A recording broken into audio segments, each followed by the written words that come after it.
All right, today we are digging into a company called Argan, Incorporated. Now, this is a company that has found itself smack in the middle of a massive, and I mean massive, industrial and tech trend. So we're going to break down the bull case, the bear case, and tackle that critical question every investor has to ask themselves. Is the price right? Let's get into it. First, let me ask you a question. We all hear about the incredible computing power, right? The super advanced chips that are driving this whole AI revolution. But what's the one thing, the one physical resource that makes it all possible? The thing that AI consumes in almost unbelievable amounts? You guessed it, it's electricity. We are living through what some people are calling the electrification of everything. For the first time in more than a decade, the demand for electricity is in a serious growth phase. And the number one reason? The explosive build-out of these incredibly power-hungry AI data centers. And that right there brings us to the star of our show today, Argan Incorporated. This is one of the key companies out there that's actually tasked with building the infrastructure we need to handle this tidal wave of new electricity demand. So what does Argan actually do? Well, in the simplest terms, they're expert builders. Through their different companies, they handle the whole shebang, from the engineering and buying all the materials, right down to the actual construction of these huge power plants. We're talking mainly natural gas and more renewable energy projects. And their focus is, well, it's crystal clear. Just look at this. The power industry services segment is the absolute engine of this company. It's driving nearly 80% of the revenue. So when you think Argan, you really should be thinking one thing: the business of building power plants. Okay, so let's move on to the bull case. Let's see how this all builds into a pretty exciting story for investors. Why has the market been so fired up about Argan's future? It all starts with this number right here, $2 billion. That is the size of Argan's project backlog. That's the contracted work they already have lined up for the future. And this isn't just some big number, it's a record for the company. It gives them this incredible visibility into their revenue for the next few years. So what's fueling that record backlog? Well, it's like a perfect storm of really powerful trends. You've got the AI and data center boom we just talked about.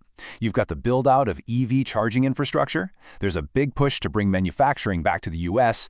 And, just the simple fact that America's power grid is old and it desperately needs to be replaced. Argan is sitting right in a position to benefit from all of it. So the big question is, how does Argan actually win in what's a very competitive market? Well, their biggest advantage isn't a piece of tech. It's their financial strength. It's what we can call their fortress balance sheet. Okay, this is where Argan really stands out from the crowd. In a business that requires a ton of capital, where competitors are often just loaded with debt, Argan operates with zero debt, and they have over $500 million in cash.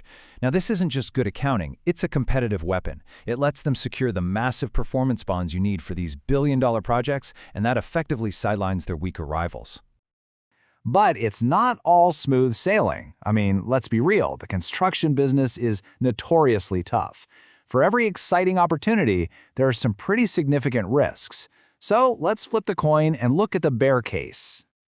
At the very heart of Argan's risk profile is the way its contracts are structured. See, they mostly work on a fixed price basis.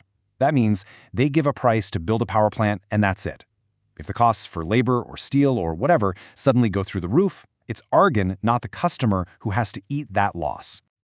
And trust me, this is not just some theoretical risk. Let's look at a very recent, very real-world example, the Kilroot Power Station project over in Northern Ireland. Because of operational challenges, supply chain delays, and cost escalations on this one single project, Argan had to take a pre-tax loss of over $13 million. It's a really powerful reminder that in this business, one tough project can completely wipe out the profits from several successful ones. And beyond just project execution, there are other risks an investor has to keep an eye on. The company is highly dependent on just a few big customers each year. An economic downturn could easily cause clients to delay or even cancel projects. And that massive backlog we were so excited about, well, it's not a guarantee. Projects can and do get pushed out or even scrapped entirely. So we've got this powerful growth story on one side and some pretty serious high-stakes risks on the other. This brings us to the ultimate question for any investor. What is a fair price to pay for this business?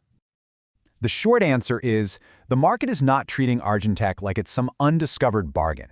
The stock price has already run up quite a bit, and investors are paying a premium that really reflects a very optimistic view of the future. A future where that record backlog gets turned into profit with, minimal issues. And the data here really confirms this. If you look at key metrics like EV to EBITDA or the PE ratio, Argan is trading right in line with, or maybe even at a premium to, its peer group. This is not a stock that's flying under the radar. The market is pricing it for strong, successful execution. So, how do we pull all of this together? At the end of the day, it really boils down to one core question that you, as a potential investor, have to answer for yourself. Look, there's no doubt that Argan is a high-quality company.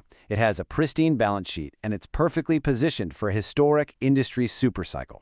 The real question is whether the current stock price already reflects that absolute best-case scenario. Has the market priced it for perfection, leaving zero margin of safety if a project goes wrong or the economy takes a turn? That right there is the central trade-off you have to consider.